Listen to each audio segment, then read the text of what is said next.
Hello there, welcome to the world of Pokémon. I remember buying Blue version on release back in 1998. I didn't even have a Game Boy at the time, I had to wait a couple weeks for my birthday to get one. But I was just so hyped. Never had there been a game like this, and certainly not on handhelds. I was 11 years old, the perfect age to begin my adventure in the world of Pokémon. Of course, we had no idea about shinies back then. They technically weren't even in the game considering the black and white nature of the Game Boy. But then sequels, in the form of gold and silver versions, and the hype train was back on. These games weren't just amazing sequels, but also introduced the player base to shinies in the form of the Red Gyarados. Believe it or not, most of us back then didn't really see this as a shiny, as we still didn't really know what they were. We were used to getting unique one-time Pokemon in the form of fossils, legendaries, and in-game trade-only Pokemon, so when Red Gyarados was given to us, we thought cool. We did not think, oh, I can get super rare alternate palettes for every Pokemon if I try hard enough. Now I can't speak for every kid back then, but this was what I remember. We just simply didn't know about shinies outside of Red Gyarados and shiny Pokemon cards, which we would learn later were called holos or something, I still don't know actually. I would first learn about shiny Pokemon when I was finally getting back into the games after not playing Pokemon the entire DS era.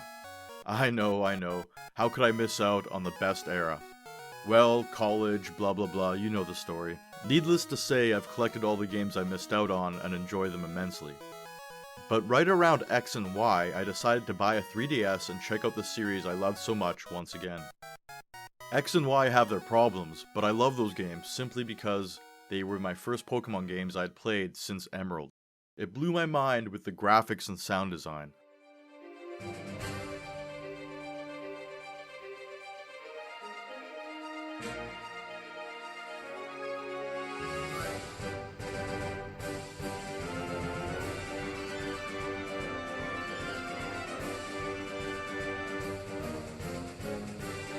When I started playing and learned about Flabebe and the different color flowers that she comes in, I thought this was the shiny thing I had heard about over the years. When I found a white Flabebe, the rarest color, I thought maybe I had found a type of shiny. How naive I was.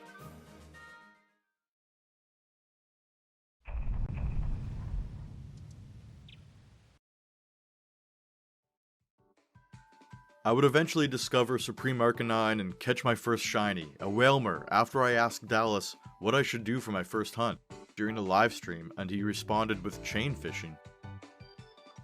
After that first taste of the purple whale, I wanted to do a full odds hunt, and the new games were on the horizon. Sun and Moon.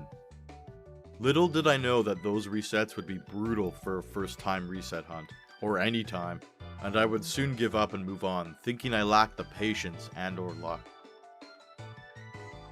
I would be denied another chance to try my first shiny starter hunt in Sword and Shield, which locked the starters. I still wanted that full odds hunt, and finally my chance would come with the Diamond and Pearl remakes, which were going to be faithful and have unlocked starters, uncatchables, and legendaries. It was time.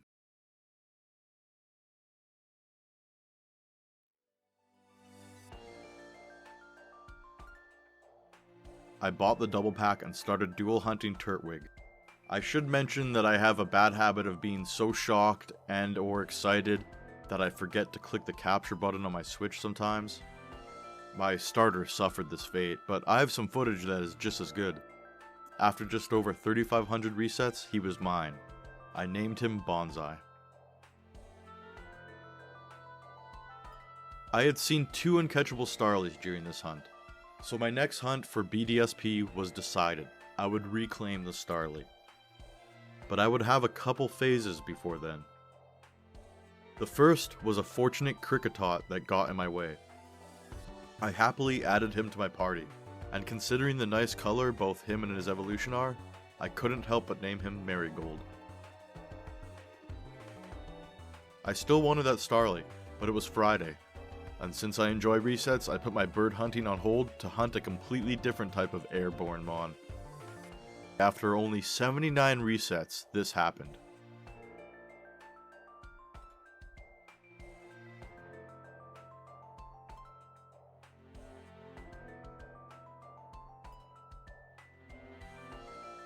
I ran out of Premier Balls.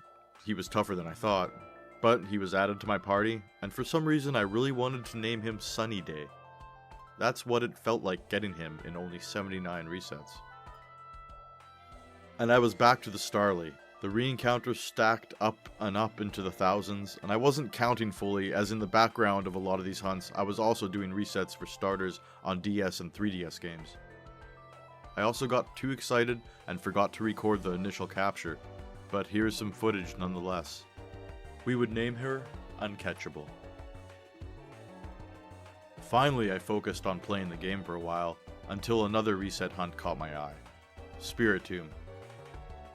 My playthrough would be completely paused for months upon months as I slowly reset in front of this pile of rocks for somewhere between 3,000 and 5,000 resets.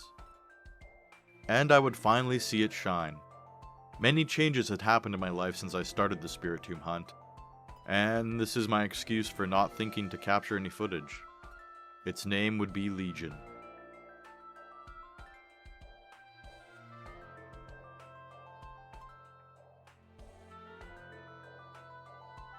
So this playthrough was practically my first badge quest, but I was stumped as to what I should hunt next.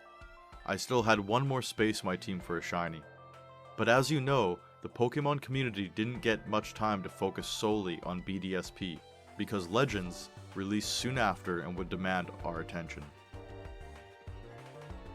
Much like the theme of the game itself though, I would find that Fate, nay maybe Arceus himself, had a different plan for me.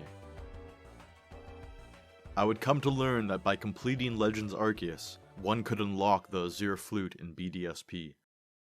The event to hunt Arceus way back when, that had been scrapped, was brought back to life. We didn't need to hack an old unreleased event into the old game anymore.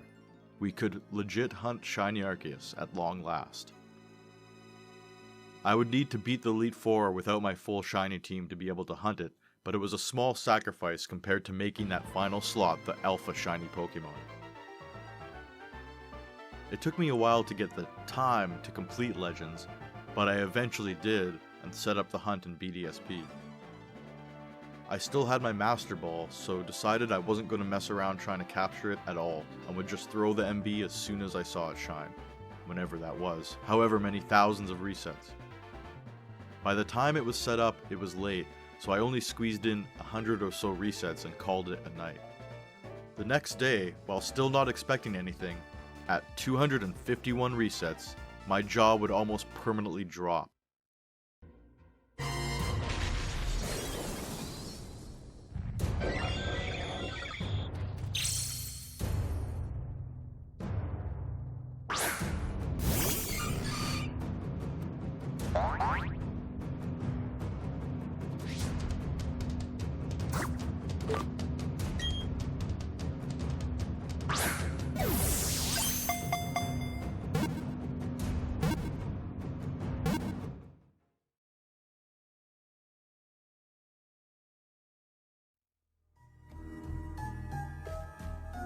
Hey, thanks for watching.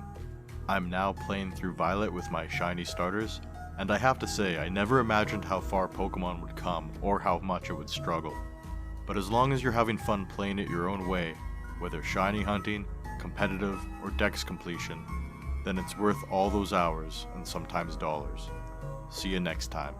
Peace.